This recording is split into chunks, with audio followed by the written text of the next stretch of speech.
తండ్రి, కుమారుడు, పరిశుద్ధాత్మ త్రియేక దేవుని నామం పేరట ఆమెన్. మన తండ్రి అయిన దేవుని నుండి, ప్రభు అయిన యేసుక్రీస్తు నుండి కృపా సమాధానములు మీకు కలుగును గాక. ప్రియ విశ్వాసులారా, ఈ దినము మనము సబ్బాతు లేక విశ్రాంతి దినము సృష్టి యొక్క సమృద్ధిలోనికి నడిపించును. సబ్బాతు సృష్టి యొక్క సమృద్ధిలోనికి నడిపించును. In other words, the relationship between Sabbath and the abundance of creation. సృష్టి సమృద్ధికి విశ్రాంతికి మధ్యన ఉన్నటువంటి సంబంధాన్ని మనం కలిసి ధ్యానం చేస్తాం. తత్సంబంధమైనటువంటి వాక్యాన్ని చదువుతాను. పరిశుద్ధ గ్రంథం ఆదికాండం 1వ అధ్యాయము 31వ వచనము, 2వ అధ్యాయము మొదటి 2 వచనాలు. దేవుడు తాను చేసినది యావత్తు చూచినప్పుడు చాలా మంచిదిగా ఉండేనని, అస్తమయమును ఉదయమును కలుగగా 6వ దినమాయెను. ఆకాశమును భూమియు వాటిలో ఉన్న సమస్త సమూహమును సంపూర్తి చేయబడెను. దేవుడు తాను చేసిన తన పని 7వ దినములోగా సంపూర్తి చేసి, తాను చేసిన తన పని అంతటి నుండి 7వ దినమున విశ్రమించాను. కాబట్టి దేవుడు ఆ 7వ దినమును ఆశీర్వదించి పరిశుద్ధపరచను. ఎలయనగా దానిలో దేవుడు తాను చేసినట్టు సృజించినట్టు తన పని అంతటి నుండి విశ్రమించాను. దేవునికి స్తోత్రం. ప్రార్థన చేస్తున్నాం. అతి పరిశుద్ధుడైన తండ్రి, నిత్యుడైన దేవ, మా యేసుక్రీస్తు ప్రభు తండ్రి, అనునిత్యమైన నీ ప్రేమలో మమ్మను బలపరిచి భద్రపరిచి మరొక విశ్రాంతి దినానికి మమ్మల్ని చేర్చారు. నీ పవిత్ర వాక్య ధ్యానానికి మమ్మను తండ్రి చేర్చినందుకు వందనాలు చెల్లిస్తూ ఉన్నాం. మీ యొక్క స్వరాన్ని మాకు వినిపించండి. నీ వాక్యంలోని మర్మం మాకు తెలియచెప్పండి. నీ ఆత్మ నడిపింపు మాకు అనుగ్రహించండి.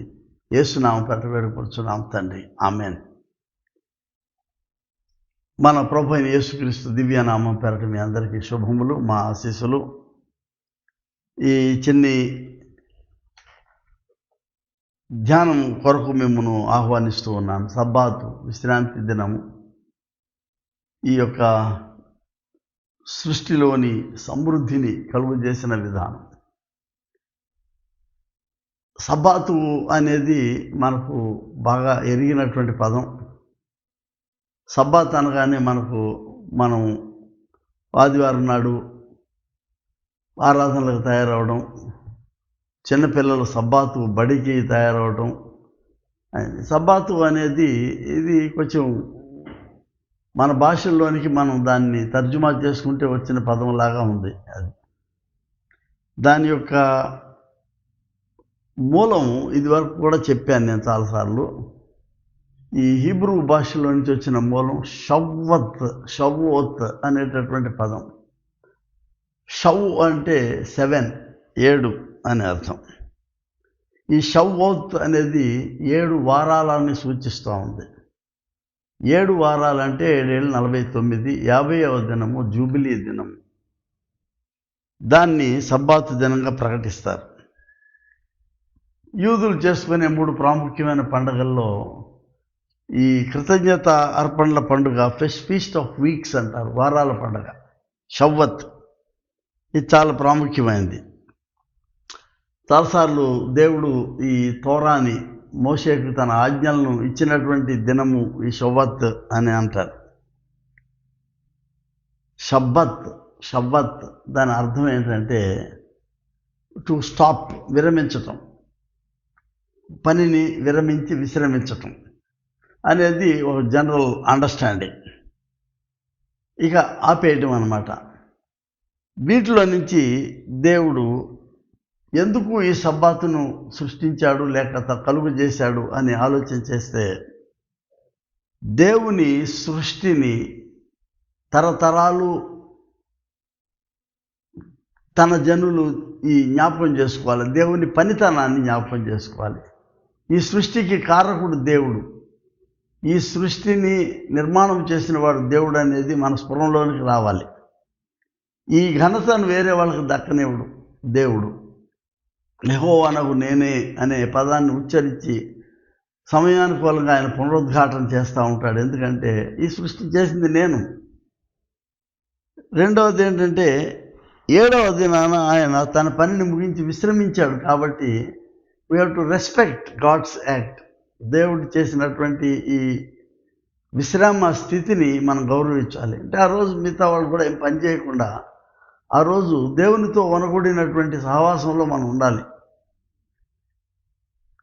మూడవది, ఈ షబ్బత్ దేని జ్ఞాపకం చేసుకోవాలంటే నిర్గమం, ఎక్సోడస్, ఈ ఐగుప్తు నుంచి ఇశ్రాయేలీలు బయటకు వచ్చినటువంటి అదంతా జ్ఞాపకం చేసుకొని ఆయన రాబోయే ఈ మెస్సియా యుగము కొరకు ఎదురు చూసేటువంటి ఈ మహాయాత్రలో మనం కూడా అందులో జాయిన్ అవడానికి ఈ షబ్బాత్ నిర్వహణ, దీన్ని మనం చేయటం అనేది చాలా సాధారణమైనటువంటి విషయంగా దేవుడు కూడా తన ఆజ్ఞల్లో ఆయన ఇచ్చాడు. ఆయన విశ్రాంతి దినమును పరిశుద్ధముగా ఆచరించుటకు జ్ఞాపకం ఉంచుకోనుము అంటే it's one of the legal commissions. ఏంటంటే మనకి ఇవ్వబడిన ఆజ్ఞలలో చాలా ప్రాముఖ్యం ఏంటంటే విశ్రాంతి దినాన్ని పరిశుద్ధంగా ఆచరించాలి. ఆ రోజు మన ఇష్టం వచ్చినది చేయడానికి వీలు లేదు. దాని అర్థం ఏంటంటే సృష్టికర్తకు ఒక రోజును దినమంతా కేటాయిస్తాము, జీవితం అంతా కేటాయిస్తాం అనేది వేరు, జనరలైజేషన్.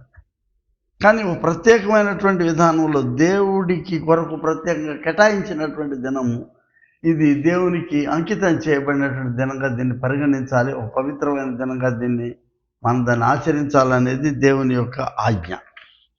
ఇది సృష్టి యొక్క గణనీయమైనటువంటి ఆలోచన. హీబ్రూ భాషలో బారా అంటే కలిగినదంతయు, అంటే ఈ సృష్టిలో కలిగినదంతయు బారా అనే పదం. అది చాలా ఉన్నాయి ఇందులో. అంతరిక్షం, ఆకాశం, తర్వాత ఈ పక్షులు ఉన్నాయి, ఎగరగలవు. ఈ పక్షులు ఎగరగలగడాన్ని, నక్షత్రాలు ప్రకాశించడం, ఆకాశం, ఆరిన నేల లేక భూమి. ఈ మనిషి జలచరం కాదు కాబట్టి జలచరాలు వేరే ఉంటాయి. భూమి మీద ప్రాకేడి ప్రాణులు, వీటిలో మానవుడిని ప్రత్యేకంగా దేవుడు సృజించటం. సదా సత్యాతి అన్నారంటే ట్రూత్ ఆఫ్ ఆల్ ట్రూత్స్. ఇంకొక అర్థం ఏంటంటే సదా అంటే సత్, అసత్యం. వీటి మధ్యలో దేవుడుండి ఈ సృష్టి ఏది రియల్, ఏది మిథ్య అనేది చూపించేటటువంటి గొప్ప ఆలోచన ఇది.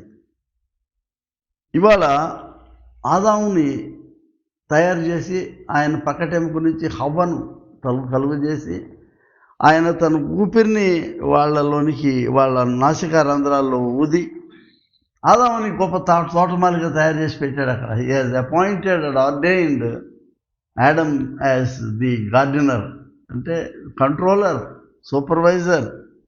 దైవ దత్తాధికారాన్ని ఆదాముకి ఇచ్చాడు, entire control of the creation. శారీరక, మానసిక, ఆధ్యాత్మిక వనరులన్నీ కూడా ఇందులో ఉన్నాయి. వీటిల్ని ఆయన దాన్ని పాలన చేయాలి. ఆయన ఈ ఆదికాండంలో మొదట్లో స్టార్ట్ అయినప్పుడు భూమి నిరాకారముగాను శూన్యముగాను ఉండెను. దేవుడు మొదలు పెట్టినప్పుడు సృష్టి భూమి నిరాకారముగా శూన్యముగా ఉందంటాడు. దేవుడు భూమి ఆకాశములను సృజించాను అనే Telugu translation. Original Hebrew Bible ఏంటంటే ఆకాశమును ముందు తర్వాత భూమిని సృజించాను.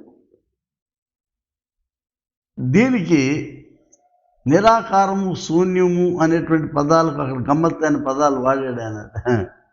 మనకు చమత్కారం ఉంటుంది. తోహు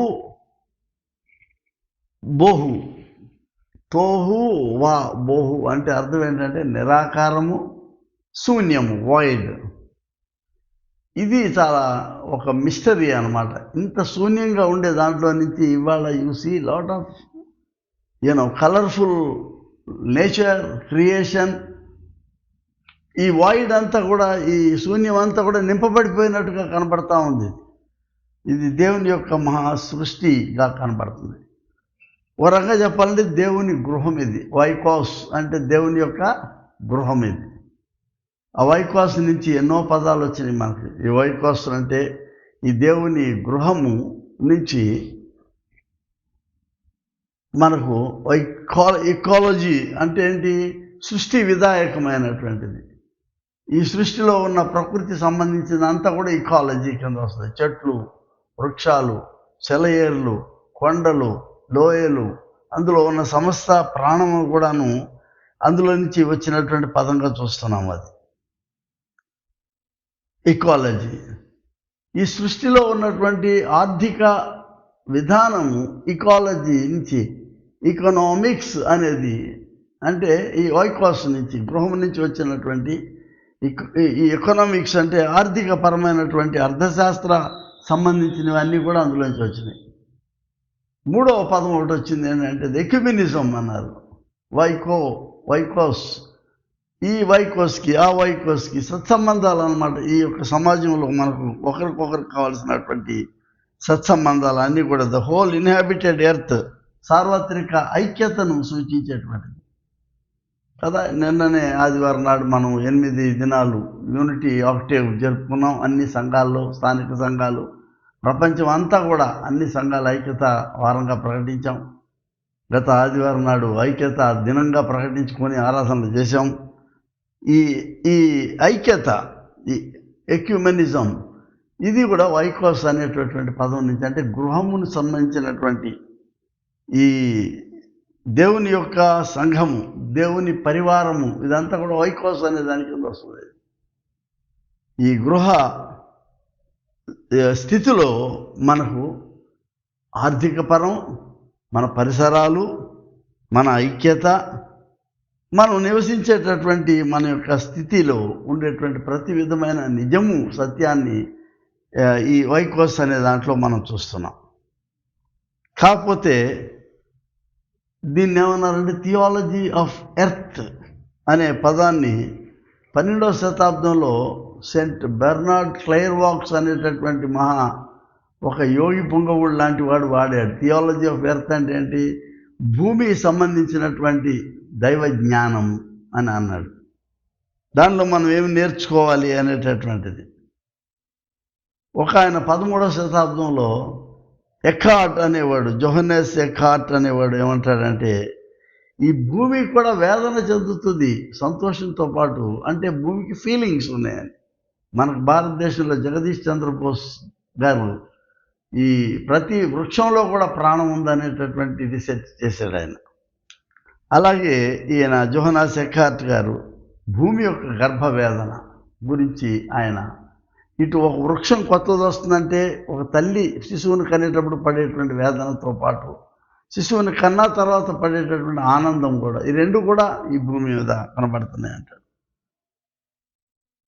భూమి, మానవులు ఎలా కలిసి సత్సంబంధాన్ని కలిగి ఉండాలనేది మనం యెషయా గ్రంథం 35వ అధ్యాయంలో చాలా బ్యూటిఫుల్ ఎక్స్ప్లెనేషన్లో మనం చూస్తాం. అరణ్యము ఎండిన భూమి సంతోషించును, అడవి ఉల్లసించి కస్తూరి పుష్పం వలె పూయను, అది బహుగా పూయిచు ఉల్లసించును, ఉల్లసించి సంగీతములు పాడును. అన్నీ చెప్తూ మళ్ళీ వెంటనే అంటాడు, సడలిన చేతులను బలపరచుడి. అంటే సడన్గా సృష్టి నుంచి he jumps into the human frailty, human pains, మన యొక్క భావోద్రేకాలకు వచ్చేసాడు. సడలిన చేతులు బలపరచుడి, తొట్టిల్లు మోకాళ్ళు దృఢపరచుడి అని చెప్తాడు. ఆయన వచ్చి తానే మిమ్మల్ని రక్షించుడు అని చెప్తున్నాడు. మళ్ళీ సృష్టి గురించి సమ్మరైజ్ చేసి ఇదంతా కూడా కలిపి అంటాడు ఆయన. ఈ సృష్టి అంతటిని కలిపేసి అంటున్నాడు, ఇదంతా కూడా దేవుని యొక్క సృష్టి, ఇది దేవుని యొక్క కంట్రోల్లో ఉండేటటువంటిది. ఇది ఈ సృష్టిలో మానవులు, దేవుడు సృజించినటువంటి సింహములు, లేకపోతే ఇతర జంతువులు, ఈ చెట్లు, చేమలు, పర్వతాలు అంతా కూడా it's all one unit, it belongs to God. ఇది చాలా గొప్ప మిస్టరీగా మనం గమనించాలి. మనం గ్రంథాలు రాసిన వాళ్ళు ఇదే ఆలోచన చేశారు ఈ వైకోస్ గురించి. దేవుడు ఆదాముని ఈ యొక్క ధరణి అంతటికి కూడాను ఆధిపత్యాన్ని ఇచ్చినప్పుడు ఆయన ఒక ఆంథ్రోపోసెంట్రిజం అంటారు. అంటే భూమికి నువ్వే కేంద్రము, నువ్వే దాన్ని నడిపించాలా అని ఒక ఫ్రీడమ్ ఇచ్చినప్పుడు దాన్ని మన వాళ్ళు నిలుపుకోలేకపోయారనేది అర్థం అవుతుంది. At the fall in the creation, ఈ పడిపోయినప్పుడు. కానీ ఈ సృష్టిలో దేవుడు తన యొక్క పనిని ఆయన చేసుకుంటూ వెళ్ళిపోతున్నాడు. మానవుడికి ఇచ్చాడు. మన చిన్నపిల్లవాడికి మనం కొంత ఫ్రీడమ్ ఇస్తాం. హాల్లో కూర్చోబెట్టి పడుకోబెట్టి ఒక చిన్న ఆట వస్తువు ఇస్తే అది ఆడి ఆడి ఆడి ఆడి అట్లా వెళ్ళిపోతూ ఉంటాడు గుమ్మం దగ్గరికి. అక్కడి వరకే. అది దాటి వెళ్ళేటప్పుడు మళ్ళీ మనం పరిగెత్తుకుని వెళ్ళి తెచ్చుకుంటాం మనం. దేవుడు కూడా అంతే. మానవునికి ఆయన ఇచ్చినటువంటి ఈ స్వేచ్ఛ, ఇది రెస్పాన్సిబుల్ ఫ్రీడమ్ అంటారు.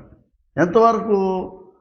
నీవు హాని తెచ్చుకోకుండా ఉన్నంత వరకు, నీవు ఇతరులకు హాని చేయనంత వరకు ఈ ఫ్రీడమ్ నీకు ఉన్నదని చెప్తున్నాడు ఈ సృష్టిలో.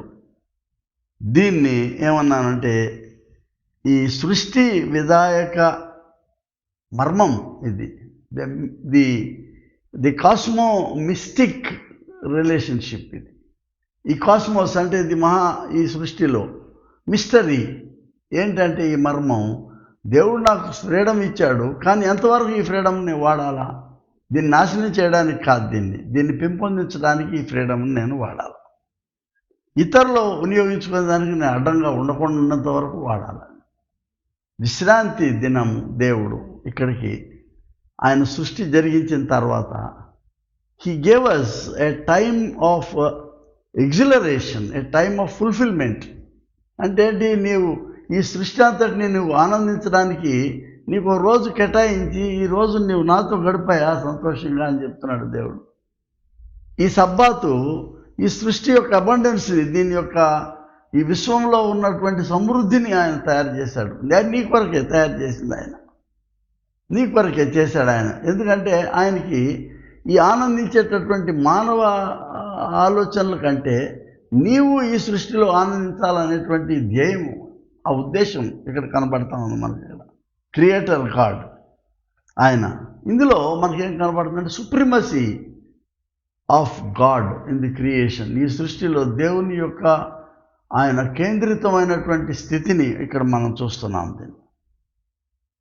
దీనికి ఈయన పౌలు భక్తుడు చాలా గొప్పగా ఈ సృష్టి యొక్క విన్యాసాన్ని ఆయన రాస్తూ, కొలసి పత్రికకు వచ్చేటప్పటికి పౌలు ఎంత గొప్పగా దీన్ని అధ్యయనం చేశాడంటే, ఈ సృష్టిని ఆయన కొలసి పత్రిక 1వ అధ్యాయం 15వ వచనం చూస్తే మనం అందులో దేవుని యొక్క ఈ సృష్టి విధానంలో ఆయన ఎలా కేంద్రంగా ఉన్నాడనేది చెప్తా ఉన్నాడు. ఆయన అదృశ్య దేవుని స్వరూపి అయి 1:15 కొలసి సర్వ సృష్టికి ఆది సంభూతుడునై ఉన్నాడు. ఎలా అనగా ఆకాశం అందున్నవి, భూమి అందున్నవి, దృశ్యమైనవి, అదృశ్యమైనవి, అవి సింహాసనములైనను, ప్రభుత్వములైనను, ప్రధానులైనను, అధికారములైనను సర్వము ఆయన యందు సృజించబడెను. సర్వము ఆయన ద్వారాను ఆయనను బట్టి సృజింపబడెను. ఇవన్నీ చెప్తూ చివరికి ఆయన ఏమంటాడంటే, వీటన్నిటికీ ఆధారభూతుడు ఆయనే. దీనికి ఎవరయ్యా అంటే, దీనికి సంఘమునకు క్రీస్తు శిరస్సు అంటున్నాడు. ఈ సర్వ సృష్టి ఆయన మన కొరకు తయారు చేసి దీనికి శిరస్సుగా ఎవరిని పెట్టాడంటే క్రీస్తును. అంటే తన యొక్క ఉనికి ప్రజలు తెలుసుకునే దానికి క్రీస్తును ఒక ట్రాన్స్పరెంట్ ప్రజెన్స్ కింద, తన యొక్క ఎక్స్ప్రెస్డ్ ఆయన యొక్క స్థితిని తెలియపరిచేటటువంటి విధానం క్రీస్తు అనేటువంటి వ్యక్తపరచబడిన స్థితి నుంచి ఇచ్చాడు. అందుకే దీన్ని థియాడే షార్డిన్ అని ఒక ఇటాలియన్ ఒక థియోలోజియన్ అంటాడు, దాన్ని కాస్మిక్ క్రైస్ట్ అన్నాడు ఆయన్ని. అంటే సృష్టి విధాయక క్రీస్తు ఈయన కేవలం మానవుల వరకే పరిమితి కలిగిన వాడు కాదు. ఈయన సర్వ సృష్టికి ఈయన కావాలి. అంటే ఈ భువనభోంతరాళాలలో ఉన్నటువంటి ఈ సృష్టి అంతటికీ, అంటే ఈ సెలయేర్లకి, సముద్రానికి, పర్వతాలకి, అందులో ఉన్న జంతువులు, ఆకాశ పక్షులు, జలచరాలు, మానవులకు కూడా ఆయన కేంద్రం అనేటటువంటి విషయం కావాలి. Cosmic Christ. ఇంకా గట్టిగా చెప్పాలంటే ఈ టిఆర్డి షాడిన్ గారు చెప్పింది ఏంటంటే అణువున క్రీస్తున్నాడు అంటున్నాడు. ప్రతి సృష్టిలో ఉన్న ఎవ్రీ యాటమ్ కంటైన్స్ క్రైస్ట్నెస్ అంటాడు. చాలా గొప్ప దైవ జ్ఞానం కింద చూస్తున్నాం. Christ is found at every molecule and at every atom అనేది మనం గుర్తించాలి. దీన్ని ఆయన ఏమన్నా అంటే క్రైస్ట్ని ఒమేగా పాయింట్ అన్నాడు. అంటే అక్షరాలన్నింటిలోకి చివరి అక్షరం అది ఒమేగా అనేది. అది యూనిఫైయింగ్ మన ఈ యొక్క సృష్టిలో మానవుణ్ణి సృష్టిని కట్టిపెట్టించేటటువంటిది ఏంటంటే క్రిస్తత్వం అన్నమాట. అంటే ద నేచర్ ఆఫ్ క్రైస్ట్. దీన్ని సొటీరియాలజికల్ అంటే రక్షణపరమైనటువంటి దృక్పథంలో దీన్ని గమనిస్తే ఎస్, ఆయన భూమిపైకి మనుష్య కుమారుడిగా ఆయన అవతరించినప్పుడు, ఎప్పుడు చెప్తా అవతరించడం అంటే అద్వితీయ అవతరణ, never before and never after, again and again. ఈ అద్వితీయ అవతరణ ద్వారా ఆయన శిలువ ద్వారా ఈ సృష్టికి ఆయన ఒక పరమార్థాన్ని తీసుకొని వచ్చాడు. ఏంటంటే ఇటు మానవులకు అటు సృష్టికి కూడాను ఒక రక్షణ అనుభవాన్ని తీసుకొని వచ్చాడు ఆయన. రిచర్డ్ జోన్స్ అనే ఆయన బాప్టిస్టు పాస్టర్ గారు, ఆయన పదం వాడాడు ఏంటంటే ఈకో జస్టిస్ అన్నాడు. అంటే ఏంటంటే జీవావరణ న్యాయం.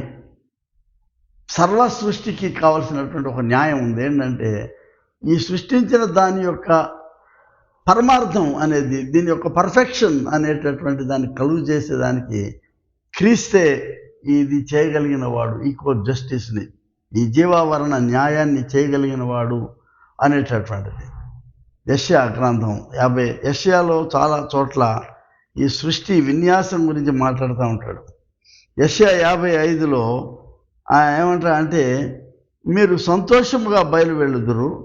12వ వచనంలో మీ ఎదుట పర్వతములు మెట్టలన్నీ సంగీత నాదము చేయును, పొలములోని చెట్లన్నీ చప్పట్లు కొట్టును, ముండ్ల చెట్లకు బదులుగా దేవదారు వృక్షములు మొలుచును, దొరదిగొండ చెట్లకు బదులు గొంజి వృక్షములు ఎదుగును. అంటే సొగసైన వృక్షాలని అవి యెహోవాకు ఖ్యాతిగాను ఆయనను కొట్టివేయబడిన నిత్యమైన జ్ఞాపక సూచనగాను ఉండునంట. అంటే దేవుడి ఘనతను సూచించడానికి కేవలం మానవులే అవసరం లేదనేది యెషయా. సృష్టితో కూడా దేవుడి ఘనతను మనం గుర్తించవచ్చు అనేది ఇందులో ఉన్నటువంటి సత్యాన్ని మనం చూస్తూ ఉన్నాం. యెషయా 55లో Christ is all, he is in all, అన్నిటిలోనూ ఉన్నవాడు అనేది ఈ కొలసి పత్రిక యొక్క పరమార్థం మనకు కనబడుతుంది. ఆధ్యాత్మిక పరివర్తన అనేది సృష్టిని చూసి నేర్చుకునే దానికి చాలామంది ఈ సృష్టిలోనికి వెళ్ళిపోతారు. వెళ్ళిపోయి ఆ చెట్లను కౌగిలించుకొని గంటలు గంటలు అక్కడ ఉంటారంట. అంటే ఆ వైబ్రేషన్, చెట్టు నుంచి వచ్చే వైబ్రేషన్ నీ శరీరానికి వచ్చేటటువంటి వైబ్రేషన్ ఆ చెట్టుకి ఒక అవినాభావ సంబంధం ద్వారా నీవు సృష్టిలో లీనమై కొద్దిసేపు గడపడానికి ఒక అద్భుతమైనటువంటి ఆలోచన. ఆర్చ్ బిషప్ విలియం టెంపుల్ గారు అంటున్నారు ఈకో స్పిరిచువాలిటీ అనే పదం వాడారు. అంటే ఏంటంటే జీవావరణ ఆధ్యాత్మికత. ఇందాక ఆయన జీవావరణ న్యాయం గురించి eco justice. William Temple archbishop గారు ఏమన్నాడు, యాంగ్లికన్ చర్చ్ ఆర్చ్ బిషప్ గారు, అంటే జీవావరణ ఆధ్యాత్మికత, ఇది ఈకో స్పిరిచువాలిటీ గురించి మాట్లాడుతున్నాడు. రియో డి జనారేలో జరిగినటువంటి ఒక గొప్ప 92లో అనుకుంటా ప్రైమ్ మినిస్టర్ పివి నరసింహారావు గారు కూడా వెళ్ళారు ఇక్కడి నుంచి. అక్కడ ఏం ఆలోచించారంటే మనం చేసుకునేటటువంటి ఈ సృష్టితో వనగూడినటువంటి సంబంధాలు సరిగ్గా లేకపోవడం వల్ల ఈ చెట్లు కొట్టేయటం, ఈ స్కై స్క్రాపర్స్ కట్టేయాలనే ఆలోచనతో ఆక్రమించేసుకోవడం, అడవులను నాశనం చేసేయటం, మనం సరైనటువంటి నీటిని అలౌ చేయకుండా ఫ్రీడమ్ ఇచ్చి మనం వాటిని ఆనకట్టలు కట్టేసేసి ఎక్కడికక్కడ నీళ్లను స్వార్థపరంగా వాడుకునే తత్వంలోనూ మన వేఫర్ అనేది పైకి వెళ్లకుండా, మేఘాలు ఆవరించకుండా, నీళ్లు పైనుంచి వర్షాలు పడకుండా ఈ నీళ్ళన్నీ కూడా ఊళ్ళలోకి వచ్చేసి వరదలతో నింపేసి జీవన విధానాన్ని పాడు చేసి ఇదంతా జరగటం వల్ల ఏం జరుగుతుందంటే పైన ఈ వైలెట్ రేస్ వస్తాయి. అంటే ఓజోన్ లేయర్ చిరిగినప్పుడు, పగిలినప్పుడు ఇంకా సూర్యుడి వేడిని మనం డైరెక్ట్ తట్టుకోలేము. దానికి మధ్యలో ఈ లేయర్ ఉందని చెప్తున్నారు కదా. ఈ స్థితిలో భూమి నాశనం అయిపోద్ది, భూమి మాడిపోద్ది అని చెప్తా ఉన్నారు. ఇది చాలా డేంజరస్ థింగ్ ఇది. ఎందుకంటే ఆ విద్యుత్ తరంగాలు మార్చేస్తాయి మనల్ని. కొంతవరకే ఈ వైలెట్ రేస్ని మనం మన హెల్త్ విషయంలో వాడుకోవాలి, కానీ అది బయటకు తర్వాత ఇంకొక విషయం ఏంటంటే మనం మన మన పరిధిలో ఉన్నటువంటి ఈ ఈ జీవరాశిని లేక జీవ సమృద్ధిని మనం గుర్తించలేకపోతున్నాం. అంటే ఏంటంటే ఈ బయో ఫ్లోరాలిటీని, అందులో ఉన్నటువంటి ఈ బయోఫ్లో ఇంతో మనకు తెలియదు, చాలా జీవులు తెలియదు, ఇంకా చాలా రకాల చెట్లు ఇంకా మనకు తెలియదు. ఇన్ని వేల సంవత్సరాలు, ఆఫ్కోర్స్ బయట పురాణాల్లో లక్షలు అంటారు అనుకోండి, ఏది నిజమో ఏదో ఎవరు చెప్పలేరు సైంటిస్ట్, కానీ మనం వేల వరకే మాట్లాడుతున్నాం మనకు తెలిసిన జ్ఞానంతో. ఈ నూతన సృష్టి మనకు అనుకుంటున్నాం, కానీ ఈ సృష్టిలో ఉన్నటువంటి దాని యొక్క ఆ డెన్సిటీ, దానిలో ఉన్నటువంటి ప్లూరాలిటీ, దానిలో ఉన్న సమృద్ధి ఇప్పటికి కూడా మనం తెలుసుకోలేకపోతున్నాం. మనం బయోడైవర్సిటీ అన్నారు దీన్ని. అంటే ఏంటంటే జీవ వైవిధ్యం, జన్యు జాతులు, పర్యావరణ వ్యవస్థ యొక్క వైవిధ్యాన్ని గురించి మనం ఆలోచన చేస్తే ఇంకా మనకు చాలా తెలియదు ఈ సృష్టిలో. ఇప్పటికీ కొంతమంది పెద్ద చదువుకున్న వాళ్ళు ఈ అడవుల్లోనికి ఒక టీమ్గా వెళ్ళి స్టడీ చేయాలని వెళ్తున్నారు. ఎందుకంటే ఇంకా తెలియాల్సినవి చాలా ఉన్నాయి అనేది. వృక్ష జాలము, జంతు జాలంలో ఇంకా తెలియనటువంటి క్రీచర్స్ మనకు చాలా ఉన్నాయి. The richness of flora and fauna, ఈ దానిలో ఉన్న బ్యూటీ అండ్ డైవర్సిటీ ఇంకా మనకి ఇంకా పూర్తిగా అర్థం కాలేదు. దాని సౌందర్యము, దానిలో ఉన్నటువంటి విభిన్నత ఈ సృష్టిలో ఇంకా మనకు తెలియదు. మనం ఎంతసేపు ఎంత ఆక్రమించేద్దామా, ఇల్లు కట్టేసుకుందామా, ఈ ఆలోచనలోనే మనం ఉండటం. దీనివల్ల ఏం జరుగుతుందంటే సృష్టి వైవిధ్య నాశనం జరుగుతుంది. ఈకలాజికల్ డిగ్రేడేషన్ జరుగుతూ ఉంది. దీనివల్ల ఆర్థిక సంక్షోభం ప్రపంచంలో వస్తుంది. దీనివల్ల అనేక జబ్బులు రావడానికి కారణం అవుతుంది. మానవ ఆలోచన పరివర్తన ద్వారా పదార్థపరంగా నైతిక పతనం మనం చూస్తూ ఉన్నాం. ఎథిక్స్, దిగజారినటువంటి ఎథిక్స్లో మనం ఉంటున్నాం. సెల్ఫిష్నెస్, క్రూరత్వము, ఆక్రమణ, స్వార్థపరత్వము, ఇవన్నీ ఎప్పుడైతే మనకు ఈ రెస్పాన్సిబిలిటీని కోల్పోతున్నాం, దేవుడు మనకు రెస్పాన్సిబుల్ ఫ్రీడమ్ ఇచ్చాడు. మరల వెనక్కి వస్తున్నాను నేను. విశ్రాంతి దినాన దేవుడు 6 దినాలు శ్రమించి కష్టపడి పనిచేసి సబ్బాతు నాడు ఆయన విశ్రమించాను. It's a model. ఈ మోడల్ మనం ఫాలో అవ్వాలని. మన చిన్నప్పుడు రోజుల్లో కోర్స్ అప్పుడు ఫ్రీడమ్ బాగా ఉండేది. ఆదివారం నాడు వేరే పని ఉండదు మనకి, ఇంకా గుడికెళ్ళుడు, వచ్చి ఇంట్లో గడపడం వరకే ఉండేది మనకి. ఇప్పుడు ఆదివారం ఇంట్లో తప్ప ఎక్కడైనా గడిపేటటువంటి పరిస్థితి వచ్చింది. ఇప్పుడు మనం ఇంట్లో అందరం కలిసి కూర్చొని వంటలు వండుకొని తినాలా, ఆ సహవాసం పొందాలనేది లేదు. ఇప్పుడు ఇంట్లో నుంచి ఎవరి దారినాళ్ళు వెళ్ళిపోవటమే. మళ్ళీ అందరూ యూనిటీ కూడా కోల్పోతున్నాం మనం. తల్లి తండ్రి ఇంట్లో ఉన్నారు అనేది. యంగ్ కపుల్స్ మేము బయటికి వెళ్ళి వస్తామండి, వాళ్ళ we want to go out అంటే ఇక్కడ వాళ్ళు ఏమవ్వాలి మరి? మీరు గడపాలి కదా, వాళ్ళతో కూడా గడపాలి కదా. సరే, అడ్జస్ట్మెంట్స్ అనేవి ఉంటాయి. అటువంటి ఏం జరగకుండాను మనం ప్రత్యామ్నాయ దృష్టి లేకుండా ఈ సృష్టి తో కూడినటువంటి వనకూడిన చక్కగా ఇదివరకు మొక్కలు వేసుకునే పని ఉండేది. ఆదివారం నాడు వస్తే మనకు విశ్రాంతి దినాన చక్కగా మొక్కలన్నీ సరి చేసుకునే సమయం, నీళ్లు పొట్టే సమయం ఉంటుంది మనకి. ఎన్నో పనులు, డెకరేషన్, ఇంట్లో కొన్ని అన్నీ సర్దుకునే పనులు ఉంటాయి, శుభ్రం చేసుకునే పనులు ఉంటాయి.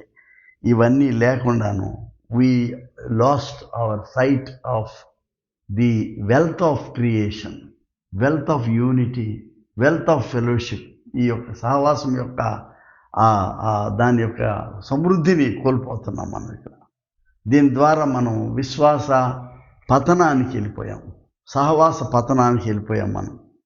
అన్ఫార్చునేట్లీ ఈ క్రిస్టో సెంట్రిక్ సెలబ్రేషన్స్ పోయి సెల్ఫ్ సెంటర్డ్నెస్ వచ్చేసింది. మనం సెల్ఫ్ సెంటర్డ్నెస్ వచ్చింది. ఇది పెద్ద దురదృష్టకరమైనటువంటి విషయంగా మారిపోయింది. ఏం జరిగింది? దేవుడు సబ్బాతు నాడు విశ్రమించడం అంటే అర్థం ఏంటంటే ఒక ఈకో కాన్షియస్నెస్, అంటే ఈ సృష్టి యొక్క చైతన్యంలో మనం జీవించేదానికి విశ్రమించినప్పుడు దేవుడు, నేను, ఈ సృష్టి మూడే. దేవుడు, నేను, సృష్టి, ఈ మూడు మేము ఒక సహవాసంలో ఉన్నామని. There is no other alternate for this. దీనికి ప్రత్యామ్నాయం లేదు. దానిలో ఇంకో రెండోది ఏమవుతుందంటే, ఇంకా కొంచెం కిందకు వస్తే దేవుడు నేనే, నేను నా దేవుడు ఈ సృష్టిలో మేము సహవాసం చెందాలి మేమని. ఇప్పుడు ఏమైపోయిందంటే సెల్ఫ్ కాన్షియస్నెస్, ఎంతసేపు నాది నేను, ఈగోసెంట్రిజం. దీని ద్వారా స్వీయ చైతన్యం వల్ల లాభం ఏం జరగదు. నీకు నువ్వే ఒంటరివాడివి అయిపోతున్నట్టుగా కనపడతా ఉంది.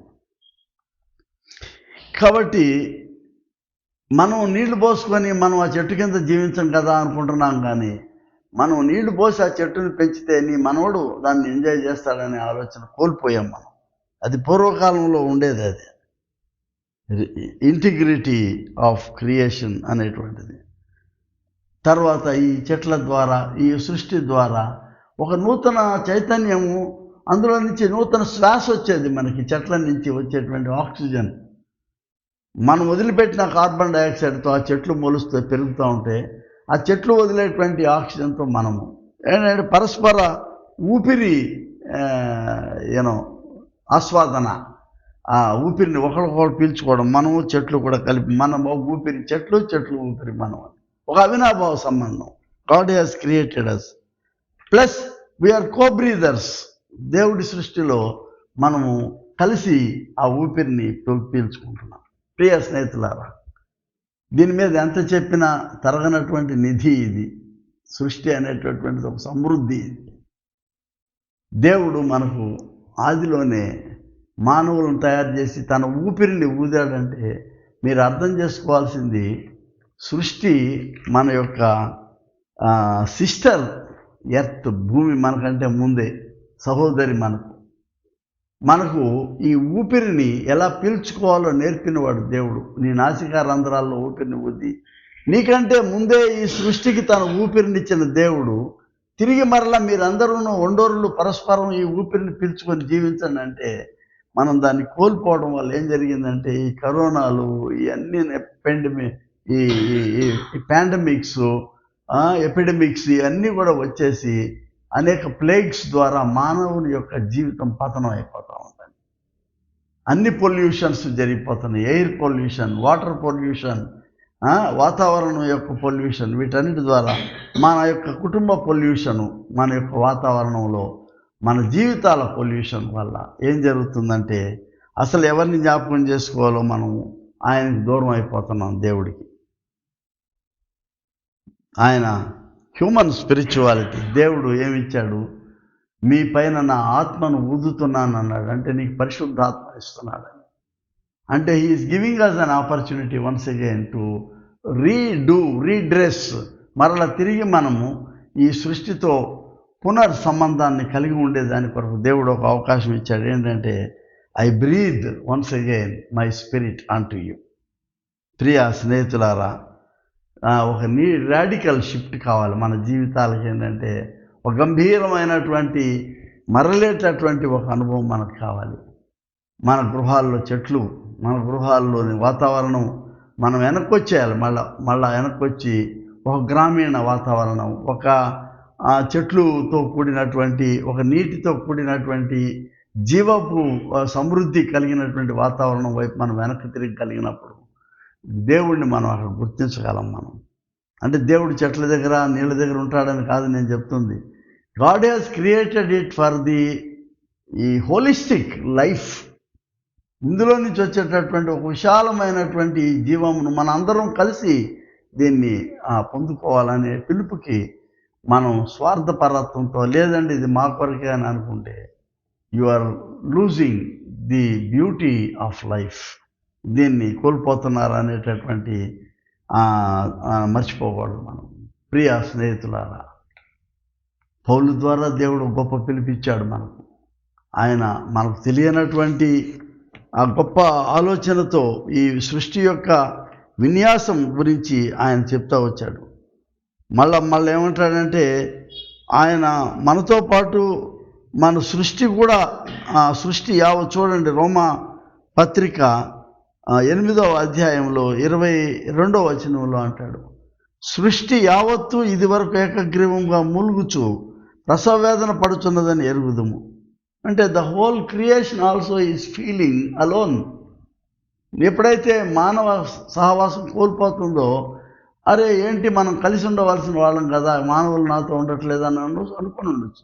సృష్టి యావత్తు ఇది వరకు ఏకగ్రీవంగా మూలుగుచు ప్రసవ వేదన పడుచున్నదని ఎరుగుదము. సృష్టి పై వచనం అంటాడు, నాశనమునకు లోనైన దాస్యములో నుండి విడిపింపబడి దేవుని పిల్లలు పొందబో మహిమగల స్వాతంత్రం పొందిన నిరీక్షణ గలదై స్వేచ్ఛగా కాక దాన్ని లోపరిచిన వాని మూలముగా వ్యర్థపరచబడెను. కాబట్టి సృష్టి వేదనకి పడుతుంది, మరణ వేదనలో ఉంది. మనం I think we need to restore in to good relationship with the creation. సృష్టి వేదనను అర్థం చేసుకుంటే మనకు ఆ వేదన కాన్షియస్నెస్ లేకపోయింది. మనం తిరిగి దేవుడు ఏ ఉద్దేశంతో ఈ సృష్టిని జరిగించాడో ఆ సృష్టి యొక్క సహవాసంలోనికి మనం రావాలని చక్కగా చదువు మళ్ళీ చదువుతా చూడండి. మీకు 31వ వచనంలో అంటాడు, ఇది ఆయన దీనిని ఈ సృష్టి చేసినప్పుడు అది చాలా మంచిదిగా ఉండేను అనే పదం వాడుతున్నాడు ఆయన. మంచిదిగా ఉండేను. టోన్ అనే పదం మంచితనం, అందులో ఎన్నో అర్థాలు ఉన్నాయి. అందులో ఏంటంటే ప్రాస్పారిటీ, దానిలో ఉన్నటువంటి ఐశ్వర్యం, దానిలో ఉన్నటువంటి సమృద్ధి, దానిలో ఉన్నటువంటి ఈ యొక్క గొప్ప మేళ్ళు, ఇవన్నిటినీ మనం వదిలిపెట్టేసి ఇవాళ తిరిగి మరలా ఈ సృష్టిలో ఉన్నటువంటి ఈ గొప్పతనం భరించలేనటువంటి పరిస్థితిలో మనం కృంగిపోయి మరుగుజ్జుల్లాగా అయిపోతున్నాం ఈ సృష్టిలో. ఒకప్పుడు సృష్టితో సమానంగా ఎంజాయ్ చేయవలసినటువంటిది.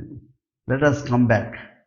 చిన్న సలహా ఏంటంటే, మన ఇళ్లలో చిన్న స్థలం ఏదైనా ఉంటే చిన్న మొక్క ఒకటి నాటుదాం. మనం చిన్నపిల్లలకు చూపించండి, ఆ మొక్కకు రోజు నీళ్లు పోయాలని చెప్పండి. ఆ మొక్క దగ్గర కూర్చొని 2 నిమిషాలు మనం గమనిస్తే ఒక చిన్న థాట్ ఏదన్నా దాని మీద మనం తెచ్చుకోగలం. మనం వారానికి ఒకసారి కనీసం సబ్బాత్ అనుకుందాం, ఆ చెట్టు దగ్గర కూర్చొని కాసేపు, ఆ చెట్ల దగ్గర మీకు గృహంలో ఉన్నటువంటి గార్డెన్లో కూర్చొని have a very small retreat. Retreat అంటే ఎంతసేపు భక్తిగానే ఉండమని నేను అనడం కాదు, కానీ రిట్రీట్ అంటే ఏంటంటే have a fellowship there, have your life there. దేవుని ప్రియ జనమ, ఈ జీవావరణ స్పృహ, ఈ జీవావరణ స్నేహము, ఇది దేవునితో సత్సంబంధాన్ని మనకు కలుగు చేస్తుంది. ప్రతి విశ్రాంతి దినాన్ని సృష్టి విధాయకమైనటువంటి విశ్రాంతి దినంగా మనం దేవుడితో వనగూడిన సహవాసంగా దీన్ని జరుపుకోవడానికి నేను ప్రేరేపిస్తూ ఈ కొద్ది మాటలు చెప్పి, దేవుడు ఈ సృష్టి నీకు కలిగినటువంటి సహవాసం ద్వారా మయంపరచబడాలని కోరుతూ నేను ఈ వాక్యాన్ని ముగిస్తున్నాను. మనం ప్రార్థన చేస్తాం.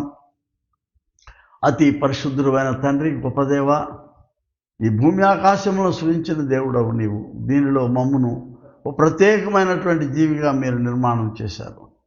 ఈ సృష్టి యొక్క విన్యాసాన్ని, సృష్టి యొక్క సమృద్ధిని అనుభవించిన వారముగా ఈ సృష్టి మేము కలిసి తీసుకుంటున్నటువంటి శ్వాస నీవిచ్చినటువంటి ఊపిరి అని గుర్తించి, దేవా, మీతో కొనగూడినటువంటి సహవాసం ఈ సృష్టితో కలిసి మేము చేసుకోగలగడానికి మమ్మల్ని ప్రేరేపించండి. ప్రతి విశ్రాంతి దినము తండ్రి ఒక ఆపర్చునిటీగా, ఒక బాధ్యతగా ఈ యొక్క ప్రకృతితో, సృష్టితో కలిసి మేము ఒక సమయాన్ని గడుపుకోగలిగేటువంటి ప్రేరణ మాకు కలుగు చేయమని, తద్వారా నీ యొక్క ఉనికిని మేము గుర్తించేదానికి మాకు ప్రేరణ కలుగు చేయమని యేసునామం పేరట వేడుకొనుచున్నాము తండ్రి. ఆమెన్. మన ప్రభు అయిన యేసుక్రీస్తు కృప, తండ్రి అయిన దేవుని ప్రేమ, పరిశుద్ధాత్మ యొక్క నిత్య సహవాసము మీకు సదా తోడైండును గాక. ఆమెన్.